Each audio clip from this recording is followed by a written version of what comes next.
ข้าพเจ้าขอนอบน้อมพระสงฆ์ขอแตบใจไหว้สา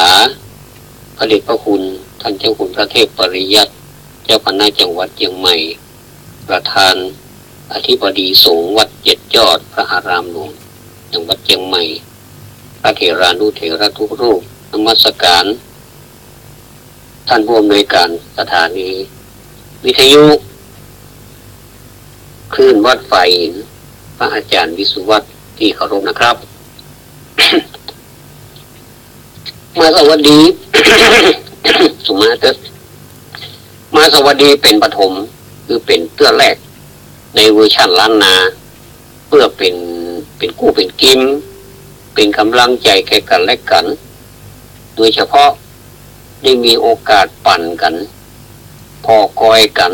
ในสังคมชาวไทยเหมือนกันไม่ใช่แต่เฉพาะสังคมไทยเต้าอั้นเราควรที่จะเผื่อแผ่ให้แก่ผู้ที่เข้ามาพำนักมาพักมาอาศัยมาแอวมาแหวงเป็นนักท่องเที่ยวกาหรือมาทำธุรกรรมธุรกิจในประเทศไทยของเราก็ขอให้เกิดเม็ดเงินเศรษฐกิจก่อเกิดการทำงานรองรับแรงงานที่จบการศึกษาออกไปสู่ตลาดแรงงานในสาขาวิชาต่างๆเป็นการทำงานร่วมกันผู้ใช้แรงงานก็เพิ่งผู้เป็นเจ้าของทุนเจ้าของทุนก็เพิ่งผู้ใช้แรงงานเมื่อทำงานด้วยกันไปเมินก็จะกลายมาเป็นเหมือนครอบครัวเดียวกันจะสนิทสนมกลมเกลียวกันประหนึ่งว่าผู้คนเป็นเจ้าของสถานที่ทำการหรือบริษัทร่วมกันความมั่งมนตุ้นเต้าความก้าวหน้าขององค์กรก็จะเพิ่มทวีขึ้นมันหมายถึงว่าความเจริญโดยรวมเกิดขึ้นรายการสวัสดีชีวิตโดยกระผมอาตมาพระธวัชจักรวโรวัดเจ็ดยอดพระอารามหลวงยังมีแนวความคิดหลายแนวอาจจะเหมือนกันหรือบ่เหมือนกันก็ได้แต่จุดหมายปลายทางอยู่ที่เดียวกันคือความเจริญของสังคมอันเป็นที่ฮักของเราผู้คนเอามาประกาศวันแรกอย่างต่ออย่างมันยังบ่เรียบร้อยเกือเนาะเขาก็ค่อยๆเตียวไปจะไปโล่นเตื้อเดี๋ยวมันจะเต้านะ มีความคิดว่าจะขอเชิญผู้ฟังทุกท่านนะที่ร่วมรับฟังรายการนี้เป็นรายการใหม่มาร่วมสนทนากันแสดงทัศนคติในแนวสร้างสรรค์จะเป็นเรื่องอะไรอย่างก็ได้เมื่อตั้งประเด็นแล้วเจ้าของประเด็นควรที่จะอธิบายถึงหลักการและก็เหตุผลด้วยแต่เราจะบ่ลืมว่าควรจะเอาธรรมะเข้ามาแทรกเพราะธรรมะมีความสำคัญในการประคับประคองให้ทัศนคติของเราแข็งแรงตรงแนวบ่บิดเบี้ยวบ่เงียงไปบ่เงียงมาในสังคมปัจจุบันนี้นะมันมีได้ก็เพราะว่ามีบรรพบุรุษเราได้สร้างสังคมนี้ไว้พัฒนาการของมนุษย์กับคุณภาพของทรัพยากรมนุษย์มีความสัมพันธ์กันอย่างต่อเนื่องจึงมีความจำเป็นที่จะต้องศึกษาให้ครบถ้วนตั้งแต่ต้นจนจบท่านผู้ฟังทั้งหลายพัฒนาการของมนุษย์นี้หมายถึงกระบวนการเปลี่ยนแปลงของสิ่งมีชีวิต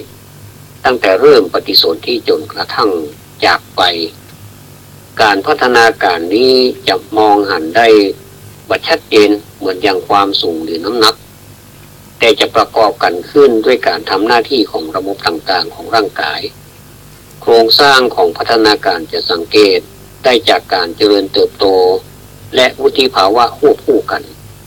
เป็นการเจริญเติบโตด้านปริมาณและคุณภาพของทรัพยากรมนุษย์ควบคู่กันไปเบอร์โทรศัพท์ที่ท่านสามารถจะโทรเข้ามาได้มีดังต่อไปนี้มี053-226-058 053226 058ท่านใดจะเป็นท่านแรกในวันนี้ก็หมูเนาะเปิดสายละโดยมีพระอาจารย์เป็นผู้รับสายแต่อาตมาเป็นผู้อู้ก็เจอได้ถ้าเป็นพระสงฆ์สามเณรก็ขอนิมนต์ได้รายการนี้เป็นรายการร่วมกันร่วมกันทำเพื่อสร้างสรรค์สังคมนี้ให้มันดียิ่งขึ้นอันใดที่เรายังติดขัดอันใดที่เรายังสงสัยอยู่ว่าเขาจะมาวิเคราะห์เรื่องนี้กันอย่างไรเรามีธรรมะข้อไหนที่จะเข้าไปแก้ได้เราจะทำอย่างไรใจจินตะความคิดจินตนาการเอาความคิดก่อนแล้วเรามาค่อยอู้กันแล้วก็มาสรุปช่วยกันขอเจอเนอร์053226 058นะ053226 058เมื่อมันมีภัยโทรเข้ามาเตือนนั้นก็เป็นอย่างก็จะได้อู้ต่อไปทรัพยากรของมนุษย์เนี่ยก็คือมนุษย์ที่มีกล้ามีคุณภาพซึ่งเป็นบ่อเกิดหรือที่เกิดแห่งทรัพย์คุณภาพที่ว่านี้จะพัฒนามาได้อย่างไรมันก็จะมีคุณภาพทรัพยากรมนุษย์เริ่มจากสถาบันครอบครัวนะ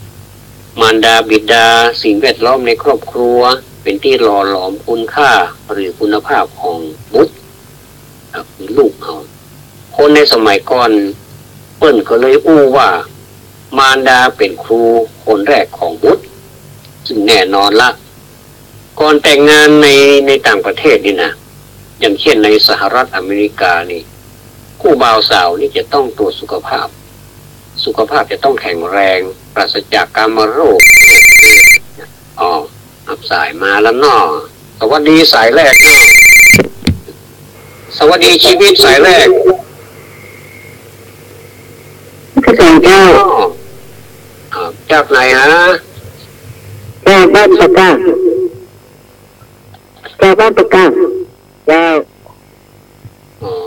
จากบ้านปะก้างจะฟังอยู่เนอะฟังอยู่อาจารย์ใหญ่ก็มาบอกก็ได้คนอย่างแม่ไม่บอกเคยบอกชื่อไว้ก็แล้วกันเนาะเจ้ามีฟังอยู่อำเภออย่างก้นนั่นอำเภออย่างก้นนั่นมันก็ต้องตอบดีจ้ะฟังไม่ฟังอำเภออย่างก้อนอยู่อำเภออย่างก้อแม่เจ้าจังว่าอย่างเจ้าน้อได้ยินชัดก็ได้ยินสัญญาณชัดน้อเจ้าอาตมาก็จะอู้ไปเรื่อยๆถ้ามีอย่างก็โทรเข้าไปได้เนอะเจ้าเป็นสายแรกเลยวันนี้เนาะเจ้าเป็นสายแรกเลยขอบคุณมากเจริญพรแต่บ้านกลางเนี่ยบ้านกลางสันทรายสันทรายบ้านกลางมีสันทรายป่ากั้งเนาะป่ากั้งป่ากั้งสันทรายไม่จันดีไม่จันดีไม่จันดีเจ้าขอบคุณมากเจริญพรเนอะขอบคุณนักศึกษาป่ากั้งก็จะดำเนินรายการไปจนถึง22 นาฬิกาคือ4 ทุ่มพระอาจารย์ก็คือเวลามาจัดเปิดก็ถือว่าก็ขอบคุณมากในรายการวันนี้ก็จะดำเนินต่อไปตะกี้ถึงการเตรียมการของคนในสหรัฐอเมริกามันก็จะเป็นการเปรียบเทียบกันอย่าไปว่าอาตมาหัวสูงเนอะอย่างผู้ต่างประเทศพวกนี้นะก็คือเอามาเปรียบเทียบกันเพราะว่าในสหรัฐนี่ถ้าบัตรตรวจสุขภาพคือมันแข็งแรงปราศจากโรคดังกล่าวนี่แหละเปิ้นก็อนุญาตให้จดทะเบียนนั่นก็คือการเตรียมการเพื่อจะให้บุตรเนี่ยที่เกิดมามีสุขภาพและคุณภาพที่ดีถ้าจะเปรียบเทียบกับการจะปลูกพืชก็จะปลูกอย่างนี้จะต้องมีการคัดเลือกเมล็ดพันธุ์ซึ่งเป็นเมล็ดพันธุ์ที่สมบูรณ์บ่มีโรคหรือแมลงใด เมื่อนำไปเพาะปลูกแล้วก็จะได้ต้นพืชที่ดีพร้อมที่จะได้รับการดูแลรักษาเอาใจใส่ให้สมบูรณ์ต่อไปถ้าหากนำเมล็ดพันธุ์ที่มีเชื้อโรคหรือแมลงไปปลูกจะได้พืชที่สมบูรณ์เสียค่าใช้จ่ายในการดูแลรักษานักแล้วยังจะบ่ใหญ่บ่โตด้วยเนี่ยที่เขาว่าบ่ลูกแล้วเศร้านั่นนะแล้วก็อาจจะตายได้เสียค่าใช้จ่ายทั้งเงินแล้วก็เวลาโดยเปล่าประโยชน์นะสายที่สองนักศึกษาพระพุทธเจ้าเจริญพรมีอย่างก็จากนี้นะคำที่ว่าไม่มีบ้านจากที่บ้านก็คือวันก่อนเรียนเป็นประจำเด็กก็อาตมาฟังว่าใครทักไว้ที่ฟังที่อาตมาที่พระพุทธเจ้าองค์ว่าคำที่ว่าวันคือวันก่อนวันนี้นี่พระเจ้าไม่ละพระที่ทรงชีวิตของลูกพระเจ้า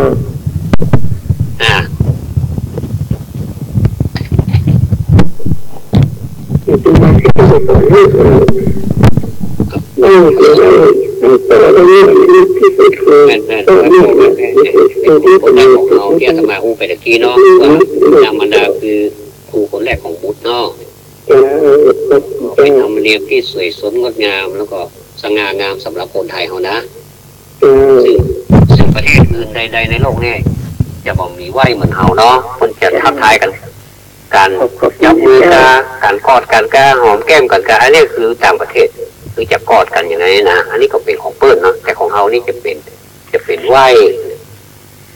นี่เนาะก็ดีมากๆนะขอบคุณเด้อจากไหนก็เปิ้ลประธานได้บอกครับแสดงว่าตะกี้คนฟังว่าบิดามารดาเหมือนกับครูคนแรกของลูกก็แน่ละมันเฮาในฐานะที่เป็นลูกเนี่ยเฮาก็ต้องให้ความเคารพในคุณพ่อคุณแม่ของเฮาซึ่งคุณพ่อคุณแม่ของเฮานั้น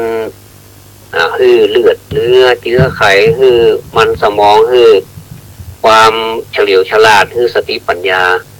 ฮืออาการ32ของเฮาเนี่ยครบถ้วนบริบูรณ์พร้อมที่จะต่อสู้กับไอ้อย่างก็ได้ที่มันเป็นสิ่งที่ท้าทายในชีวิตได้ทั้งนั้นเป็นคนกว่าถ้ากลัว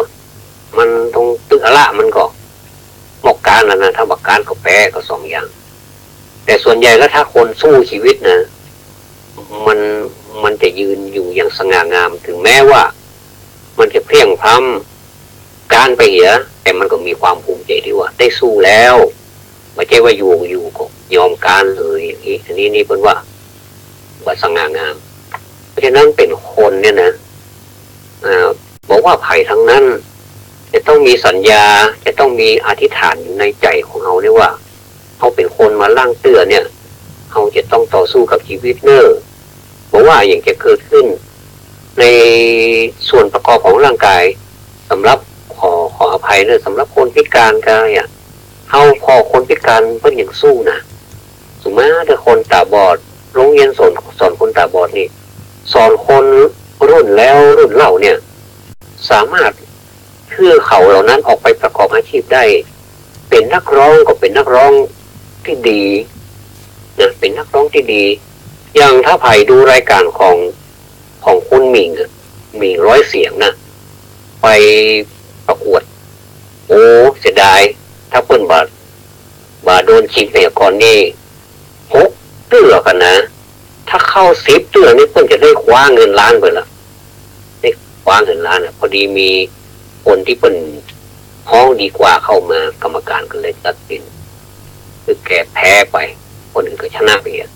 แต่ก็ถือว่าคุณบิ๊กได้ทำได้ดีที่สุดละเป็นพระเอกในดวงใจของหลายๆคนซึ่งคุณบิ๊กนี่จะเรียนแบบเป็นนักร้องไผ่ก็ได้เรียนคาราบาวก็ได้คุณแอดคาราบาวนะจะเรียนได้หลายขนาดเรียนเสียงคุณสามารถพยักอรุณก็ได้เรียนเสียงคุณสมิงข่าวก็ได้เก่งแต่ ถ้าไผ่ได้พอแล้วอันนี้คือกำลังอกกำลังใจโดยมีพ่อแม่เนี่ยคอยควบคุมดูแลคอยดูแลแต่งเนื้อแต่งตัวแต่งหน้ามาตลอดตั้งแต่เป็นละอ่อนนะแล้วก็มาเข้าโรงเรียนจนจบแล้วก็เดี๋ยวนี้ฝึกสอนอยู่เนี่ยก็แสดงว่าเพิ่งจะได้เป็นครูบาอาจารย์ในโอกาสต่อไปก็จะสอนโมเดลกันเนี้ยสอนอยู่ในสถาบันของโรงเรียนสอนคนตาบอดเนี่ยซึ่งก็เป็นการต่อยอดความรู้หรือกับลูกศิษย์ลูกหาของคุณหมิงนี้ต่อไปเขาพอเวลาเขาพอสิ่งที่มันเป็นที่เพิ่นนำเสนอทางเทคโนโลยีเนี่ยทางเน็ตทางอย่างนี้นะเขาควรจะพอสิ่งเหล่านี้เนี่ยมันเป็นอนุสติมันเป็นสิ่งที่เขาพอแล้วเขาได้ปัญญาเขาได้ความคิดเมื่อวุยนี้ก็มีหนุ่มอายุ30 กว่าเนาะ30 กว่านี่ถ้าจำเอาผิดประมาณ37เนี่ยเดินทางมาจากพุ่นอำเภอปะเหลียนจังหวัดตรังตั้งใจจะมาดอยอินทนนท์จากวัดเชียงใหม่ท่านผู้ฟังลองคิดพอถือว่ามันไก่มกใดเป็นปันกิโลเนี่ยแล้วก็เตียวมาแบบเจ๊เตียวตัวเปล่านะคือรู้ย้อว่ะหรือย้อล้อปิ่นย้อล้อมาตัวหนาแล้วก็ในห้างจะมีสัมภาระแล้วก็มีหมา2 ตัวหมาแล้วก็หุกกำเลยก็ตัวมาถ้าหมามันเหนื่อยมันก็ขึ้นอยู่บนล้อหันมันก็ลาบมาเจ้าของล้อก็อยู่ไปเรื่อยๆค่ำไหนก็นอนหันใช้เวลา1 ปีกับ7 เดือนน่ะมาถึงเชียงใหม่เนี่ยแล้วประเดี๋ยวนี้ตะวันนี้คุณบอกว่าใกล้จะถึงดอยอินทนนท์แล้วจุดประสงค์ของคนเนี้ยเข้าใจคนเนี้ยมีจุดประสงค์อย่างจากการสัมภาษณ์จากที่ชาวบ้านไปถามกับผู้สื่อข่าวไปถามว่ามีจุดประสงค์อะไรอย่างเพิ่นก็เลยทางน้ำตาว่าผมได้สัญญากับภรรยาผมนะครับภรรยาผมตายถูกรถชนเสียชีวิตที่จังหวัดตรังคนน่ะผมก็เลยสัญญาว่าผมจะพาภรรยานี่ไปทำบุญที่จังหวัดเชียงใหม่กำหนดจุดหมายปลายทางที่ดอยอินทนนท์จังหวัดเชียงใหม่แกก็เริ่มเดินทางมาเลยปีกับ7 เดือนพี่น้องแล้วเดี๋ยวนี้เข้าสู่ใกล้ๆละแล้วก็คนที่เปิ้นเพิ่นก็เลยเอาอย่างหอมเป็นน้ำของเป็นของใจไม่สอยที่ต้องใจต้องกินต้องใจเต็มล้อเลยแล้วเปิ้นก็เปิดให้พอมันจะมีย่ามอยู่เนาะมันจะมีย่ามอยู่มันเป็นว่าในห้านมันเป็นอัฐิของเป็นกระดูกเป็นกระดูกของภรรยาเปิ้นนะคุณบอกว่าก่อนจะนอนเนี่ยก็เลยว่าน้องพี่ทำตามสัญญาแล้วเนี่ยน้องลูกมาปุ้ยแร่ไปถึงน้ำตานะพอแล้วผมขิงลูกเจ้าบ้านก็ปากันแบบก็จะให้กันไปตัวเองเพราะเอ็นดูเนาะว่าพ่อใจคนนี้ใจเด็ดขนาดอย่างใดทำอย่างนั้นแต่อธิษฐานนะความการอธิษฐานนี่มันแทงนะแล้วก็เปิดให้พอปรากฏว่าภรรยาผมไม่ได้ลูกไม่เลยเสียงเงียบผมก็เลยหันไปกับหมาก็กันเป็นเพื่อนกับหมานั่นของมุก้อมเนี่ยไปเจ้าของเพื่อนนอนเพื่อนก็นอนเฝ้าเจ้าของเพื่อนนั่นอยากมา1 ปีกับ7 เดือนอันนี้คือพลังอย่างนึงเนี่ยพลังของความฮับพลังแรงของอธิษฐานมันทำให้อย่างที่มันเขาคิดว่ามันเป็นไปมาได้แต่ว่ามันก็เป็นไปได้แต่ถามว่าบุญกับอธิษฐานนี่เหมือนกันก็บางคนอาจจะว่ามันก็ใกล้ๆกันนะมันคิดใกล้ๆกันนะนะแต่ว่าตามหลักแล้วอธิษฐานนี่มันอยู่ในบารมี10เนาะบารมี30ตัดนะมันเป็นอธิษฐานบารมีก็คืออยู่ในหั่นแต่ว่าคำว่าบุญนี่เขาบอกเกิดปะว่าบุญนี่มันมีอยู่ในระบบบ ารมีไหนนะแต่เขาก็บ่ได้ว่าไผนะว่าไผจะบนไผจะอย่างแต่ว่าอธิษฐานของพระใจคนเนี้ยอันนี้เปิดของว่าเปิดอธิษฐานแรงอธิษฐานอย่างพระพุทธเจ้าอธิษฐานอยากอธิษฐานใครเป็นพระพุทธเจ้าเกิดจากใดก็จ้างนะขอให้เกิดเป็นพระเจ้ามันจะเมินแค่ไหนก็จ้างเด้อก็ได้เป็นพระพุทธเจ้าอันนี้คือแรงอธิษฐานยังนักเรียนอธิษฐานไว้ว่าเอาเนี่ยเป็นลูกของพ่อของแม่พ่อแม่เนี่ยโอ้ช่วยส่งเอาไม่ใช่ช่วยส่งเอานะส่งเอาเงียนส่งเอามีเสื้อผ้าดีๆใส่มีอาหารการกินดีๆอุดมสมบูรณ์ตั้งแต่น้อยมาละตั้งแต่อยู่ในท้องละจะกินอะไรยังจะไปไหนมาไหนก็อุ้ยอ้ายบอกให้สะดวกผู้เป็นแม่นะจะต้องดูแลรักษาครรภ์ของตัวเขาให้ดี แล้วก็จะกินอันที่มันฮ้อนก็บ่ได้กลัวลูกจะแสบกลัวลูกจะฮ้อนกินอย่างที่มันเย็นกว่าจะหนาวในท้องนั่นนะก็จำเป็นต้องกินที่มันดีที่สุดที่มันแบบมันปลอดภัยสำหรับลูกที่ในท้องดีที่สุดแล้วก็ไม่ใช่อยู่สเล็กสน้อยเป็น9 เดือนแล้วโดยประมาณแต่บางคนก็จะหอก7 เดือนมาก็หอกแต่ส่วนมากแล้วโดยทั่วไปแล้วก็จะเป็น9 เดือนเนี่ยพอออกมาแล้วกาก็จะเป็นหัวใจก็ตามเป็นจะเป็นไม่ยิงก็ตามก็ชื่นอกชื่นใจเป็นพ่อเป็นแม่เนี่ยโอ้เหมือนขึ้นสวรรค์หันหน้าลูกแล้วดีอกดีใจอันนี้เป็นห้องว่าเกิดมาวันแรกก็ดีใจแล้วจะเป็นยังไงก็จ้างเป็นลูกของเพื่อนนั่นนะเลี้ยงอาตมาไปอ่านคนพิการนะอันนั้นนี่สุมาเตอร์เนอร์ไม่ใช่ว่าซ้ำเติมเนาะก็บ่ต้องว่าเพิ่นอยู่ที่ไหนอย่างใดเนาะอันนั้นนี่ถูกได้ขังไว้คือถ้าว่าขังไว้นี่แกจะไปเรื่อยเลยจะการไปเรื่อยก็ลูกก็ได้การไปอันเนี้ยจะกินอยู่ที่หั่นจะถ่ายที่หั่นพ่อแม่จะอาบน้ำก็อาบน้ำพ่อแม่ดูแลตลอดเนี่ยโอ้ยถ้าพ่อแม่ตายละเหตุอย่างเงี้ยได้เนาะใครจะมาดูแลเต้าพ่อเต้าแม่นี่มันจะยากเลยเนาะนี่มันก็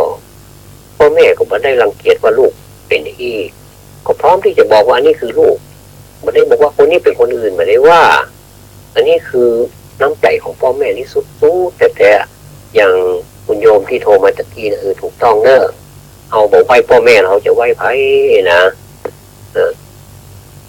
แล้วก็แม้แต่พระสงฆ์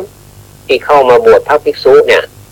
สมณเณรเนี่ยเข้ามาบวชเนี่ยถ้าพ่อแม่บ่มอบผ้านี่บ่ได้บวชเนอะเพราะฉะนั้นนี่พ่อแม่จะต้องอนุญาตให้ลูกของพวกเขาบวชให้ก่อนถึงจะได้บวชถ้าพ่อแม่หาไม่แล้วก็จะมีผู้ปกครองอย่างอื่นผู้ปกครองรายอื่นเข้ามามอบเนี่ยแต่อย่างใดก็ตามก็จะต้องมีความยินยอมพร้อมใจผลมอบถูกลักธรรมวินัยเรียบก่อนถึงจะได้บวชได้เนาะเจเนอร์ท่านเปิดเข้ามาก็ฟังแล้วอันนี้รายการอะไรอย่างนี้นะโอ้อยู่คนเดียวแอบไปนะก็เชิญโทรเข้ามาได้ตามหมายเลขโทรศัพท์ที่อาตมาบอกว่าเอาไว้ข้างต้นตะกี้นะก็ขอเจอเนอร์ขณะนี้ท่านผู้ฟังกำลังอยู่กับรายการสวัสดีชีวิตซึ่งเป็นรายการใหม่คำว่าสวัสดีชีวิตนั้นก็เลือกสรรมาว่ามันเป็นอย่างไรความเป็นมาความเป็นไปของสวัสดีชีวิตนี่ก็จะขอสักหน่อยหนึ่งว่ามันเป็นอย่างไรคำว่าสวัสดีนี่ท่านผู้ฟังมันเป็นคำนามมันมีความหมายสองข้อความหมายด้วยกันคือคำนามความหมายที่หนึ่งคือหมายความว่าความดีอันนี้ความดีก็แม่นความงามก็ใจความเจริญรุ่งเรืองก็ใจจะหมายความอันใดก็ได้ซึ่งมันเป็นความงดงามแล้วกรรมที่สองเป็นกรรมตักตายกันหรือปูขึ้นเมื่อปะกันครั้งแรกหรือก่อนจากกันอันนี้เป็นคำว่าสวัสดี วัสดีเอามารวมกับชีวิตชีวิตนี้อันนี้ตามภาษาบาลีมันเป็นนามเป็นนปูงสักกลิงแปลว่าชีวิตหรือพระชนชีพก็ได้นะถ้าจะว่าตามวิชาการบาลีแล้วเป็นว่าแยกเหมือนกุละ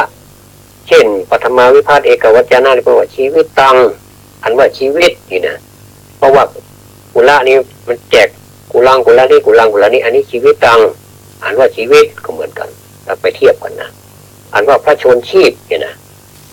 ว่าซึ่งมันมาจากเขาจากเงาของคือเปิ้นภาษาบาลีนี่ก็จะมีธาตุของเปิ้นเนาะก็คือมาจากชีวธาตุในความเป็นอยู่บวกกับธาตุปัจจัยมันมีปัจจัยมันมีธาตุมีอย่างมันครบเหมือนกับเราตำน้ำพริกนะมันมีพริกมันมีหอมมันมีอย่างใส่เข้าไปมันเป็นน้ำพริกเนี่ยเนาะถ้าสมมติว่าตำน้ำพริกกะปิลืมใส่กะปิมันก็ไม่ใช่น้ำพริกกะปิสักคำกลายเป็นน้ำพริกอย่างอื่นไปใหญ่นะจะไปห้องน้ำพริกกะปิก็ไม่ได้เนาะอันนี้เพิ่นมาจากตะปัจจัยในกิริยากิจโลอีอาคมได้รูปเป็นชีวิตตะ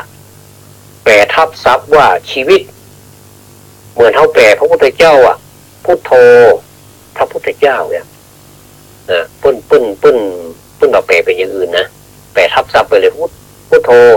พระพุทธเจ้าเนี่ยความหมายที่สองอันนี้ก็เป็นน้ำเหมือนกันเป็นนปูงสักกลิงแปลว่าความก็ได้การก็ได้อันเป็นอยู่ก็ได้เนี่ยมันแปลได้หลายอย่างเนาะแยกเหมือนกุละเหมือนกันตะกี้นะเห็นปฐมาวิภัตชีวิตเอกวัจนะกับชีวิตต่างอันว่าความการอันก็ได้แล้วก็ต่อด้วยเป็นอยู่อันเป็นอยู่ความเป็นอยู่การเป็นอยู่ก็ได้ก็มาจากชีวธาตุเหมือนกันในความเป็นอยู่อันนี้บวกตะปัจจัยในนามกิจนอกแบบลงอีกอาคมได้รูปเป็นชีวิตตะแปลว่าความเป็นอยู่อันนี้เป็นภาวะรูปภาวะสาธารณะเหมือนเขาได้เรียนบาลีด้วยกันนะเนาะมีรูปวิเคราะห์ไปนะวิเคราะห์ว่าชีวนังชีวิตังความเป็นอยู่ชื่อว่าชีวิตังความเป็นอยู่อันนี้คือภาษาบาลีซึ่งเจ้าพูดของเฮานั่นนะสมควรที่จะต้องรู้ภาษาบาลีเพื่อเป็นพื้นฐานเนาะเพราะว่าภาษาที่เราสวดถึงวันเนี่ยมันเป็นภาษาบาลีเพราะฉะนั้นภาษาบาลีนี่ก็ควรจะต้องรู้เนาะเดี๋ยวเราจะให้ท่านผู้ฟังซอยสักหน่อยแต่ฟอซอนี่บ่มีคนซอเด้อมีก็เสียงมันนะ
ฟังเสียงปีแล้วผมม่วนนะเนาะแต่ก็เตือนงานบวชเนี่ยงานบวชงานเป็กอีกงานขึ้นวันใหม่ก็ได้งานหลายงานเนาะทั้งเป็นมงคลเอาว่ามงคลไปหมดจังซอนี่นะก็บางเจ้าเพิ่นก็บอกไปเด้อจังซอนะบางเจ้าเพิ่นก็ไปบางเจ้าก็บอกไปถ้าเป็นเอาว่ามงคลนะแต่ถ้าเป็นเอามงคลนี่เท่าใดเท่ากันไปบอกว่าไกลจ้างต่างขอไปเพื่อเผยแผ่ศิลปะวัฒนธรรมรายการนี้เป็นรายการที่สารพันคือเรื่องปกิณกะคือ อันอย่างก็ได้ที่มันอยู่ในสังคมของเราเนี่ยเรามาอู้แล้วเรามาอู้เพื่อว่าจะฮือเขาจะแย่ใดกับสังคมนี่เป็นการสร้างสรรค์สังคมนะอย่างที่ว่าไว้นะจุดประสงค์นะซอเนี่ยเวลาที่เพิ่นจะมาเฮาก็จะมีเพิ่นก็จะรู้ทันทีว่าอ๋ออันนี้แสดงว่างานนี้มีซอเพราะว่าเพิ่นจะมีผามเนาะเพิ่นจะมีผามซอผามซอก็จะเป็นผามเหมือนกับเป็นเวทีน้อยๆนะแต่ว่าน้อยก็มันน้อยก็กว้างพอสมควรเหมือนกันสมควรก็จะมีหมอนมีน้ำต้นมีอะไรอย่างมีขันตั้งของเปิ้นนี่นะซึ่งครูซอเปิ้นเป็นอย่างนั้นเปิ้นก็จะขึ้นครูบาอาจารย์เปิ้นก่อนที่เปิ้นได้ทำได้เรียนมาประสิทธิ์ประสาทมาก็จะต้องมีการขึ้นครูอันนี้มันจะมันจะสอดคล้องกับการไหว้ครูนะการไหว้ครูประจำปีของนักเรียนนักศึกษาในสถาบันต่างๆอาจจะมีไหว้ครูเป็นประจำปีนะส่วนมากแล้วก็จะถือวันเป็นวันพัดนี่นะวันพฤหัสบดีเนี่ยคือมีโอกาสได้ไปกราบเท้าคุณครูนี่นะก็เป็นการแสดงออกซึ่งความกตัญญูกตเวทีจ้างซอก็เหมือนกันแสดงถึงความรู้คุณของผู้มีพระคุณที่ได้สั่งสอนอบรมมาคือซอได้คือเป่าปีได้คือเนี่ยนั้นเนี่ยนี้ได้ก็ต่างคนก็ต่างมีครูบาอาจารย์สอนนี่นะอันนี้ก็เป็นวิถีชีวิตของจ้างซอ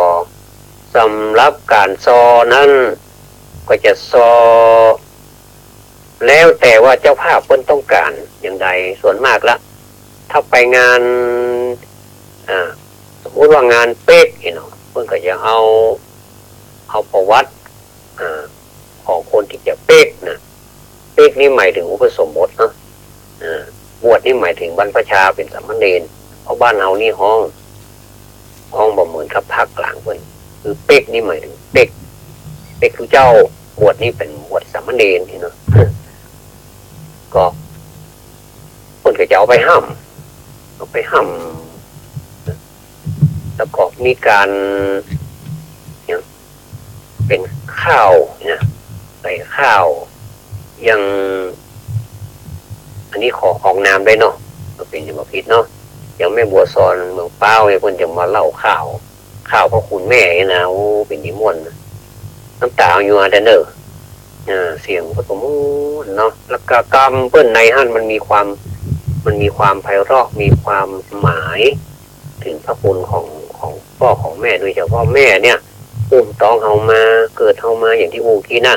ลำบากขนาดเลยเนาะปกครองอันจะมียุงมากาจะมีมดมากาโอ้บ่ได้แม่งอย่างมาจะมาไต่มาตอมมาคบลูกถึงบ่ได้ได้ยินเสียงให้ถึงบ่ได้แล้วปวดท้องถึงข้างขนาดข้างลูกนะอันนี้คือน้ำใจของแม่บ่ได้รับจ้างสักหน่อยเงินเดือนก็บ่ได้ดูแลจนดีแต่อย่างดีเลยผู้เป็นพ่อก็ดูแลเหมือนไข่ในหินเลยนะไข่ที่บ่เคยเป็นพ่อบ่เคยเป็นแม่จะบ่ไข่หูหรอกต้องผ่านการเป็นพ่อเป็นแม่คนมาอันนั้นจะหูแต่ถึงอย่างใดจะเป็นพ่อก็ตามจะเคยเป็นพ่อเป็นแม่ก็ตามมีครอบครัวมาแล้วก็ตามบ่เคยกับจ้างเด้อแต่ก็บ่ใช่ว่ารอเฮาเป็นพ่อเป็นแม่ก็เน้อแล้วก็ค่อยไปตอบแทนพระคุณของท่านอย่าไปว่าอย่างนั้นทันทีที่รู้ว่าไผเป็นพ่อเป็นแม่เฮาเนี่ยเฮารู้ความนั้นน่ะเฮาก็ทำอย่างก็ได้ที่เป็นการตอบแทนพระคุณของท่านโดยที่ว่าอย่าไปหมายเอาความอย่างเดียวว่าเขาจะต้องเวียหาเงินเอาไปให้เปิ้นอย่างเดียวก็คือจบไม่ใช่นะจรรยามารยาทความประพฤตินะแล้วก็การอยู่ร่วมกับสังคมนี้ด้วยความประพฤติเป็นคนดีของสังคมเป็นพลเมืองดีของชาติอย่างเงี้ยเป็นลูกที่ดีของคุณพ่อคุณแม่เนี่ยอันเนี้ยจะต้องมีถึงแม้ว่าบางรายเนี่ยไม่ใช่มีเงินนะ เนี่ยการยังงานนี่ก็ไม่ใช่อย่างเงี้ยบัดนี้ญาติเตื้อบ่มีเงินต้องอาศัยพ่อแม่อยู่ แต่สามารถที่จะแสดงถึงความเป็นคนกตัญญูกตเวทีต่อคุณพ่อคุณแม่ได้ด้วยการทำอย่างก็ได้ที่มันบัดเสียชื่อเสียงของวงตระกูลอย่าไปทำอย่าไปเนี่ยเด็ดขาดเพราะมันเป็นของบดีเนี่ยวิธีการนี้มันเป็นอย่างไร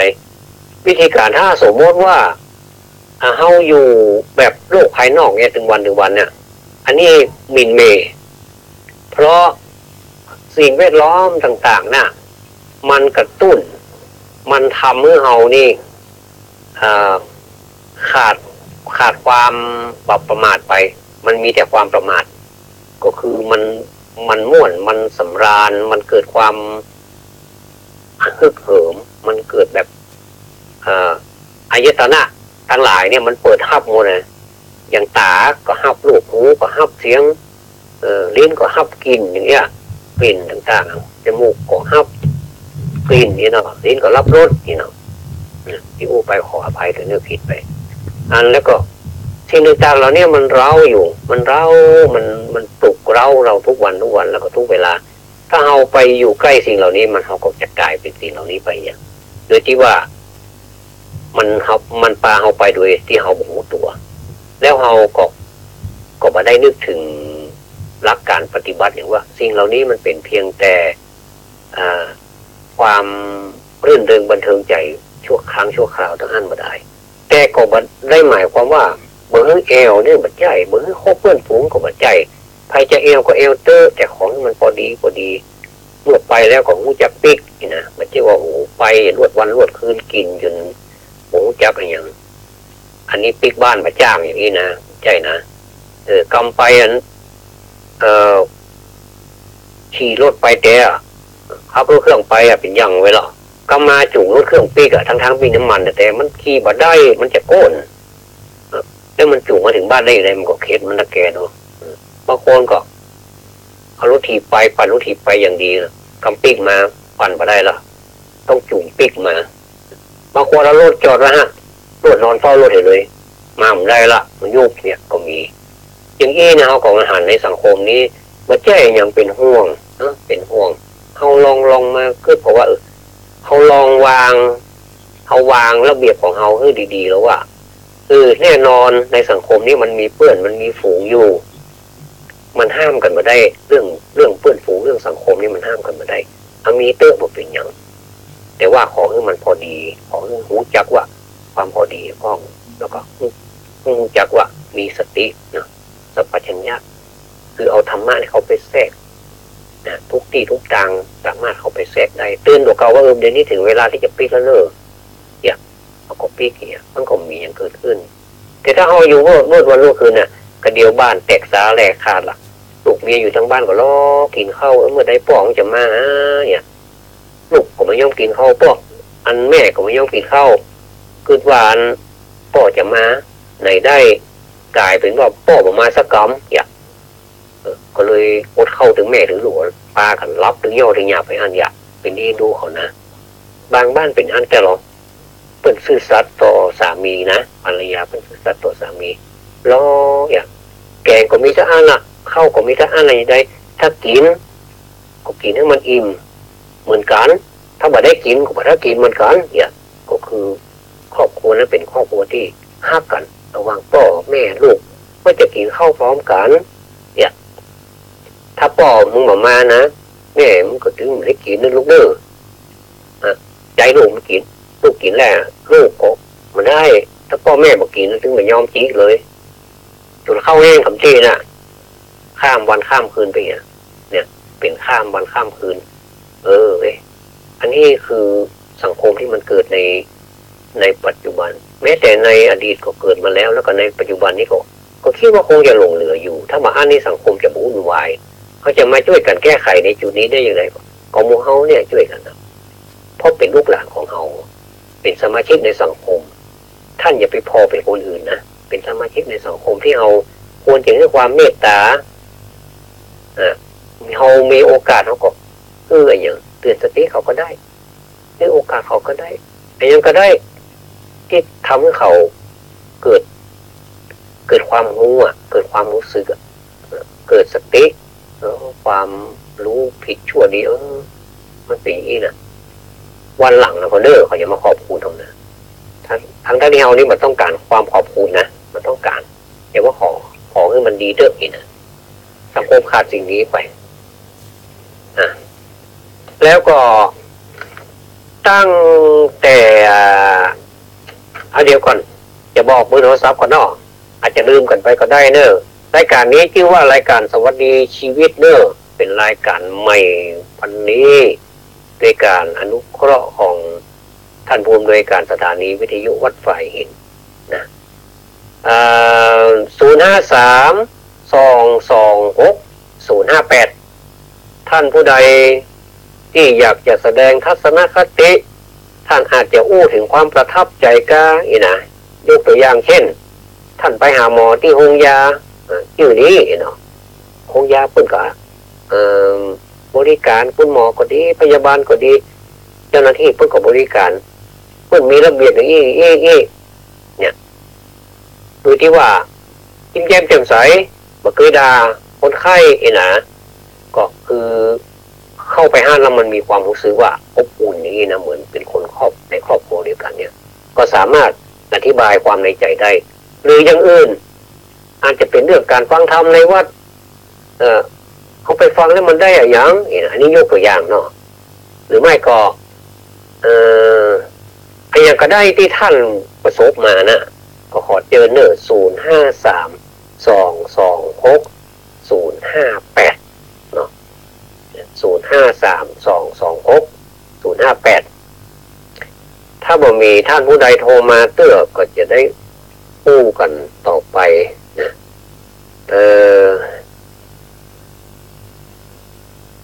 ท่านผู้ฟังทั้งหลายคุณภาพของพ่อของแม่เนี่ยถ้าเป็นทางศาสนาของเขานี่นะโดยเฉพาะอย่างยิ่งท่านจะสังเกตถ้าหันเป็นภาษาบาลีนะท่านจะหันเพิ่นจะเอามาตาขึ้นก่อน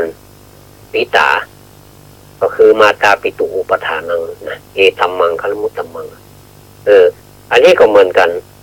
เพื่อจะเอาคุณภาพของมารดาบิดาขึ้นก่อนใครจะขึ้นก่อนขึ้นหลังเพื่อนก็มีพระคุณต่อเราทั้งสองท่านนั่นแหละนะคุณภาพของมารดาบิดาเนี่ยแล้วก็สิ่งแวดล้อมในครอบครัวเนี่ยมีความสำคัญเนอะการศึกษาของมารดาบิดาเป็นสิ่งจำเป็นอย่างยิ่งในสมัยก่อนเนี่ยเขามักจะได้ยินคำที่เพิ่นอู้ว่ามารดาเป็นครูคนแรกของบุตรถ้ามารดามีการศึกษาและมีเวลาดูแลและอบรมบ่มนิสัยบุตรหรือให้การศึกษาเบื้องต้นแก่บุตรก็ย่อมจะทำให้ละอ่อนนี่มีคุณภาพและของมีคุณธรรมในสมัยปัจจุบันนี้เริ่มจะเป็นความจริงละมันเป็นอย่างนั้นมันมีอย่างเกิดขึ้นกับเฮาก็บ่แน่ใจเพราะว่าเฮาก็บ่ได้ไปสัมผัสในชีวิตของเจ้าโลกมากนักเขาก็จะเป็นเจ้าธรรมเนี่ยเขาก็เลยแบบให้เลือกแต่ด้วยถ้าจะวิเคราะห์นี่แม้แต่มารดาบิดานี่จะมีการศึกษานะมันก็แปลกแทนที่แต่ก่อนนี่มันจะมาเจริญแต่จิตใจของคนแต่ก่อนเนี่ยมารดาบิดานี่บอกว่าได้รับการศึกษาบางทีสองพ่อแม่สองตายายเนี่ยร่วมกันเป็นป .4 ก็มีนะอันนึงจบป .2 อันนึงจบป .2 ก็ร่วมกันเป็นป .4 ก็มีแต่ว่าสามารถเลี้ยงลูกได้คือลูกใหญ่หน้ากล้าบานมาได้แล้วก็เติบโตขึ้นมาในท่ามกลางของสังคมได้อยู่ในสังคมได้อย่างสบายยังมีความสุขอย่างแต่มารดาบิดาหับสายเนาะอาจจะมีมาเล่ากันฟังก้าเนาะเจริญพรเนาะ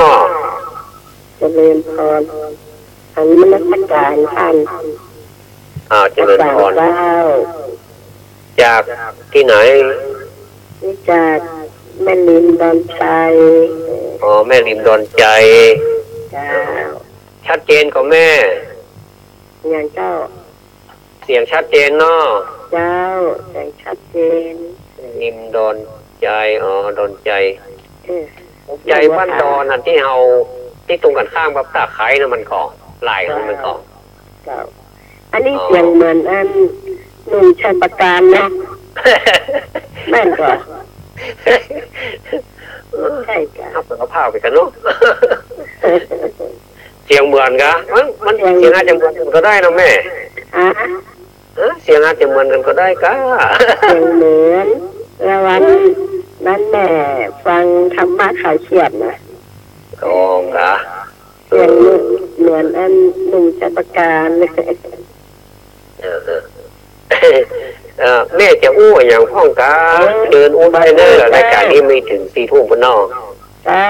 ก็มาถามมาได้ก็มาถามมาได้สมมติว่าอย่างอู้เรื่องประทับใจสมมติว่ามีลูกมีลูกกี่คนนะสุมาแต่มีลูกมีหลานกี่คนมีลูก2 คนจะประทับใจตัวลูกในว่าลูกเป็นคนดีอย่างนั้นนี่ยากมีหรอประทับใจของพ่อของแม่ก็อู้ได้เนอะหรือว่าประทับใจหมู่บ้านนี้ว่าเพิ่นเจริญนะเพิ่นมีของทุนโลกเพิ่นมีการพัฒนาอันนี้พ่อหลวงพวกก็เป็นคนดีประทับใจได้อย่างได้ก็ได้ที่แม่ได้ประสบมากับตัวเก่าได้หมดเจนอู้สักเรื่องก็ได้แล้วเนาะเป็นอย่างนั้นเป็นเรื่องดีเนาะเป็นอย่างเนาะอันน่านี่นะเจ้า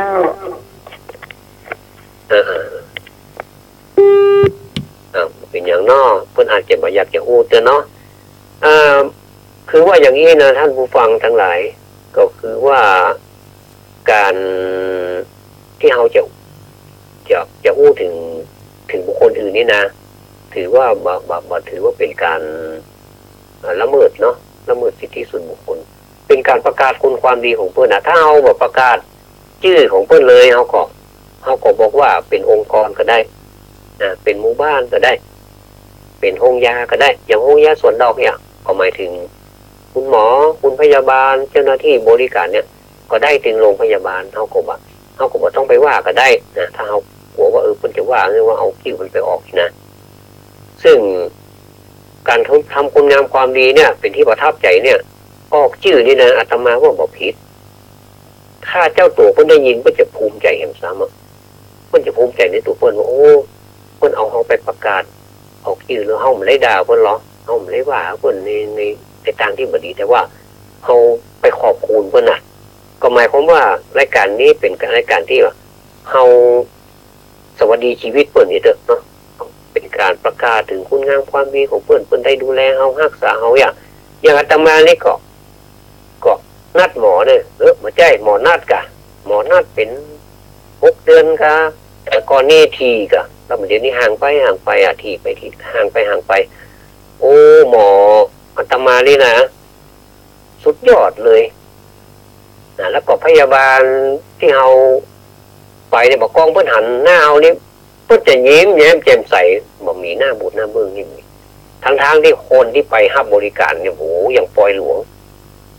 พ่อแม่พี่น้องทั้งหลายท่านทั้งหลายไปก็รู้อยู่นะว่าในโรงยานะเหมือนปล่อยหลวงแท้ๆบอกว่าแผนกไหนบอกว่าชั้นไหนมันเต็มไปหมดอะเก้าอี้ผมมีที่นั่งแท้อันนี้ต้องยอมรับอย่างหนึ่งว่าการเกิดแก่เจ็บตายนี่มันมีจริงแล้วมันอยู่ในอริยสัจนั่นแต่อันนี้ที่พระพุทธเจ้าเขาตรัสไว้เนาะใครบ่สามารถที่จะปฏิเสธได้ถึงแม้ว่าเขาจะรับหูรับตาจะปฏิเสธแต่มันก็เป็นไปตามกฎของมันนั่นเองอันนี้เพิ่นบอกว่าเป็นสามัญลักษณะคือเป็นเรื่องของธรรมดาเกิดขึ้นตั้งอยู่ดับไปนะบอกก็เฮาไปนี่แม้แต่คนอื่นเนี่ยเพิ่นก็ดูแลอย่างดีนะความประทับใจของเฮามันมีแล้วก็ความรู้สึกที่ดีเนี่ยเฮาก็เลยหันว่าองค์กรของรัฐเนี่ยมันใช่ว่าบางคนบอกว่าบ่ดีอย่างนั้นนี่เนี่ยอย่าไปว่าเนอะเขาต้องไปสัมพันธ์ก่อนว่าจริงๆแล้วองค์กรของรัฐเนี่ยเปิ้นต้องการความเป็นระเบียบเรียบร้อยจริงๆนะเปิ้นเป็นคล้ายๆกับว่าเปิ้นเหมือนมันวุ่นวายเปิ้นจะต้องมีบัตรคิวเปิ้นจะต้องมีการเรียงลำดับไผมาก่อนมาลูนนี่นะแต่เปิ้นก็จะมีคิวของเปิ้นไปถ้าเวลาใดคนจะไปอยู่ใดเนี่ยเปิ้นจะ เพิ่นจะมีลำดับขั้นตอนของเพิ่นเวลาใดที่เพิ่นห้องไปวัดความดันกาอีเนาะวัดความดันแล้วก็จังน้ำหนักอีเนาะเขาไปคนไข้เขาหูตัวเขาละเขาต้องเพิ่นบอกว่าจังน้ำหนักเรื่องต้องบอกต้องเพิ่นบอกเอาก็ขึ้นไปจังน้ำหนักเอาเขียนจังไว้ให้ว่าน้ำหนักเขาเท่าใดอันนี้มันเป็นข้อมูลเบื้องต้นของพนักของพยาบาลเพิ่นจะได้ใส่ในนั้นว่าแพ้ยาอย่างพ่องถ้าบอกแพ้ก็จะใส่ปฏิเสธเนี่ยถ้าแพ้ปุ๊บก็จะใส่ว่าเพราะอะไรอย่างแล้วคุณหมอก็จะพอข้อมูลจากพยาบาลที่รายงานขึ้นไปเนี่ยเพิ่นทำงานแบบเป็นขั้นตอนของเพิ่นหรอกเนี่ยเขาก็เลยว่าอันนี้คือความเหนื่อยยากของพยาบาลกับคุณหมอนี่ความจริงเหนื่อยนะไผว่าคุณหมอกับพยาบาลเหนื่อยขนาดเลยบางทีเนี่ยจะกินน้ำแต่ยังไม่ได้กินเลยบอกคนไข้มาเนี่ยโหต้องดูแลด่วนเนี่ยสวะไว้ให้แล้วบอกกินแล้วอันนี้คือน้ำใจของเปิ้ลของคุณหมอคุณพยาบาลเปิ้ลเป็นอีกเนี่ยเตือนน้ำก็อยู่ในนั้นเราไม่ได้กินน้ำแข็งไหนหมดเลยไม่ได้กินสักคำแต่ที่จะกินน้ำสบายบ่เหมือนอาชีพอื่นหรอกถ้าอาชีพอื่นนี่ถ้าจะกินน้ำเนี่ยจะกินละเนี่ยอันนี้มาได้เอาชีวิตของคนอื่นเนี่ยเป็นขอให้ชีวิตของคนอื่นนี้รอดดีก่อนจะเป็นเป้าหมายของโรงพยาบาลทุกโรงพยาบาลเนี่ยเนี่ยความประทับใจเนี่ยเนาะมันมีผู้คนก็มันมีแล้วก็ขั้นตอนต่อไปก็จะเป็นขั้นตอนที่จะเป็นขั้นเป็นตอนผู้กองเพิ่นจะเรียกพบแพทย์เพิ่นก็จะเอาไปนั่งเก้าอี้ก็เลี้ยงกันไปแล้วก็เลี้ยงกันไปก็เข้าไปพบแพทย์ผู้กองคนนั้นออกมาคนที่นั่งเลี้ยงนั้นก็จะทัดไปแหมก็เข้าไปอย่างอันนี้น่าประทับใจแล้วก็เป็นระเบียบแม้แต่สถานที่ราชการ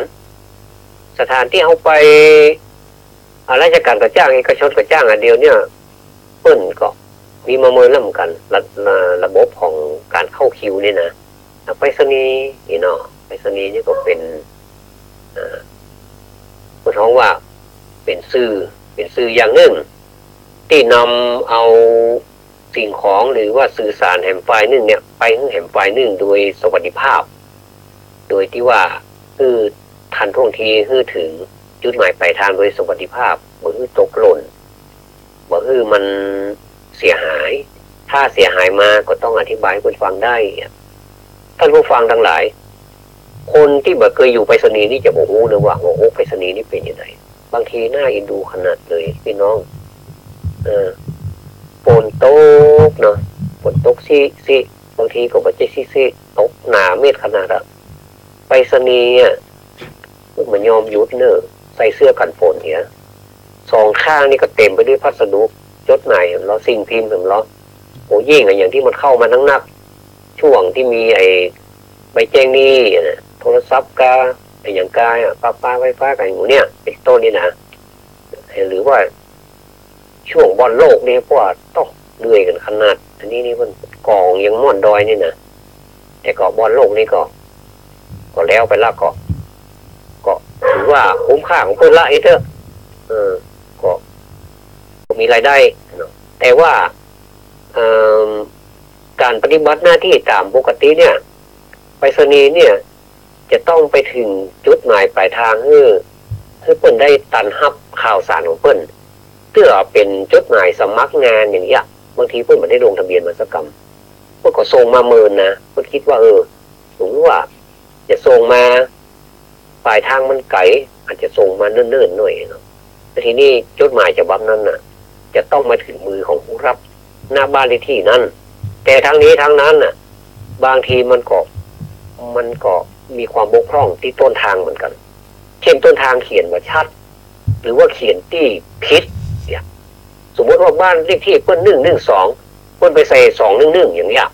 มันก็ไปลง211น่ะจะไปว่าไปรษณีย์ก็บ่ได้ นอกจากว่าไปรษณีย์นั้นเพิ่นจะอยู่ในพื้นที่นั้นเมิน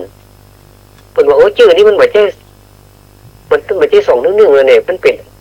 112ด้วยความเฉลียวใจ ไปรษณีย์คนนี้ก็จะบริการเจ้าของบ้าน112เนี่ยว่าอันนี้ของพี่แม่นก่อของคุณแม่นก่อเปิ้นก็อยู่โอ้ไปรษณีย์ฮู้ได้อ่ะทั้งที่มันเป็น211แรกไปรษณีย์อย่างมาถูกเปิ้นก็จะขอบคุณไปรษณีย์บอกว่าโอ้ไปรษณีย์นี่เก่งเนาะสามารถเอามาส่งอันนี้เป็นจดหมายสมัครงานเนอะซึ่งพี่จะต้องไปสัมภาษณ์งานก็จะได้เข้างานหรอกเปิ้นดีอกดีใจขนาดท่านผู้ฟังอันนี้คือความประทับใจในไปรษณีย์มีการเฉลียวใจด้วยนะไม่ใช่ว่าทำงานไปก็เฮ้ยอันนี้211กระจายไปเลยเอาใส่ตู้ไปเลยเนี่ยมันพอจาหน้าเลขของเราคืออันนี้คือไผ่เป็นคนฮับนี่นะไผ่เป็นคนฮับว่าอันนี้ปีนี้เปิ้นอยู่112หรือไปที่211แสดงว่าต้นทางเปิ้นเขียนมาผิดปีนเลขเปิ้นเหียมันเป็น112เอามาเป็น211เหียอีนะก็ไปสนิทก็ไปถามอันนี้อาตมาเคยเป็นคนของการสื่อสารมาก่อน16 ปีของความหลังอยู่กับสิ่งเหล่านี้ก็เลยหันใจไปสนิทว่าเขามีความทุกข์ยากหมกใด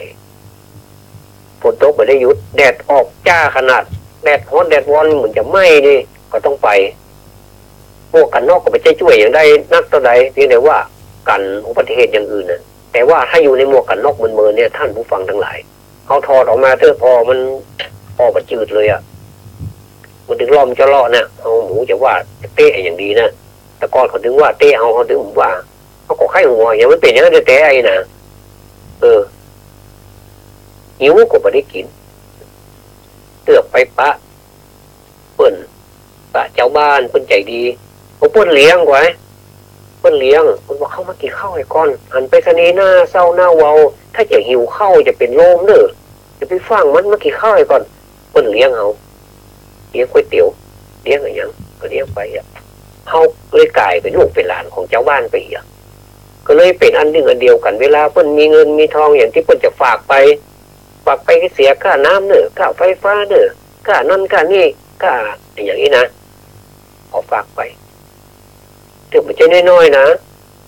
เป็นหลายพันก็มีนะฝากไปเพิ่นไว้ใจเขาเนาะเพิ่นไว้ใจเขาแล้วก็เขาก็ไปดำเนินการให้เพิ่นเรียบร้อยแล้วเขาก็เอาบินมือเพิ่นก็กลายเป็นว่าเฮากับเพิ่นเนี่ยมาใจเป็นผู้บริการและผู้รับบริการแล้วมาใจสักคำในเชิงพฤตินัยอ่ะไม่ใช่นิตินัยนะในเชิงพฤตินัยเนี่ยคือการปฏิบัติต่อกันถึงวันประพฤติต่อกันกลายเป็นว่าเขาเป็นลูกหลานเขาเป็นคนในครอบครัวเดียวกันก็เปิ้นใหญ่อันนี้คือความประทับใจในไปรษณีย์แม้ถึงวันนี้ไปรษณีย์ก็ทำงานอยู่เนี่ยและหน่วยงานอื่นๆท่านผู้ฟังทั้งหลายจะเป็นบริษัทห้างร้านก็ดีเนี่ยเวลาทำการทำงานแต่ก่อนนี่คิดว่าเป็นลูกจ้างเป็นนายจ้างนี่มาเดียวมาคิดแล้วอ่ะกลายเป็นหมู่เดียวเป็นครอบครัวเดียวกันเนี่ยไอ้อย่างที่มันมีความทุกข์ความยากมีความในองค์ในใจว่าเป็นอะไรเนี่ยสามารถไประบายได้เจ้านายฟังเจ้านายฟังเราเป็นอีนี่เดี๋ยวลูกพี่จะช่วยเนอะพี่จะช่วยเคลียร์อย่างนี้เตือก็มีปัญหาเรื่องเงินเรื่องทองก็สามารถเบิกก่อนได้อย่างนี้นะแต่ก่อนนี่นะเฮานี่มันก็ผ่านอุปสรรคในการใช้เงินใช้ทองมานักเหมือนกันเนาะบอกแบบอายเลยว่าเคยขายเขียวก็ทุกท่านที่เคยขายเขียวจะรู้ดีว่าขายเขียวคืออะไรอย่างโบนัสมันจะออกไอ้เนาะเอารู้ละว่าโบนัสเขาได้เท่าใดอ่ะเขาเป็นผู้น้อยแล้วเขาได้โบนัสเท่าใดอ่ะสมมติเขาได้15,000สมมติเนาะเขาเดือดร้อนเงินเดี๋ยวนี้ก็จะมีคนที่บริการซื้อเขียวเขาอยู่นะคือขายเขียวเนี่ยเขาจะขายละเขาจะขาย13,000 14,000นะถ้าเพื่อนดูเขาหน่อยเพื่อนก็จะเอา14,000ถ้าว่าไอ้นาก็13,000ก็ได้2,000เพื่อนเนี่ยก็ถือว่ายุติธรรมเรายินยอมเนาะเขาต้องการใช้เงินด่วนเนี่ยเขาจะเอาไปใช้งานมาเดียวแล้วจะอย่างก็แล้วแต่มันจะได้จ่ายเงินเลยนะก็ขายครับเพื่อนนี่เป็นเพราะว่าขายเขียวก็มีอยู่หลายหน่วยงานเหมือนกันก็มีขายเขียวมีการกู้กันมีกันอย่างแต่เพื่อนก็ฮักกันนะก็ซื่อสัตย์ต่อกันนะถึงเวลามาเพื่อนก็อยากเลยกลายเป็นว่าเฮาฮักกันเวลาเฮาอย่ามากินมา มีงานมีสังสรรค์กันนี่โอ้มันม่วนมันมีความสุขขนาดอะเอาบ่จะหาเมาก็เหมือนกับเมาเนี่ยตัวก่อนเขาชอบร้องเพลงเนาะเอาถึงขึ้นบนพวกเวทีว่าร้องเพลงม่วนบ่เมาก็เหมือนเมานะกินแท้ๆก็ยังบ่เมาอ๋อเป็นว่าเอาใส่เนื้อแต่เฮากินแก้วนึงเฮาไม่ได้ใส่ที่เขาใส่หรอกเฮาไม่ได้กินที่เขาใส่รู้เฮาสไปซ์กับโคกผสมกันอย่างมันเหมือนเนี่ยสีมันเหมือนขนาดเฮาก็กินเอาเขาว่าไอ้นี่คอมันอย่ามาเลิกนี่มันยังบ่เมาซะเตื่อยหรอกมาหูมารู้หนูคนเนี้ยพอเริ่มหมวยเป็นว่ามันเอาแก้วไปเปลี่ยน แก้วมันเหมือนกันอันนี้เขารักษาตัวรอดไว้ก่อนเนาะเพราะเฮามันไม่ใช่คอมันส่วนใครจะกินก็กินไปนะ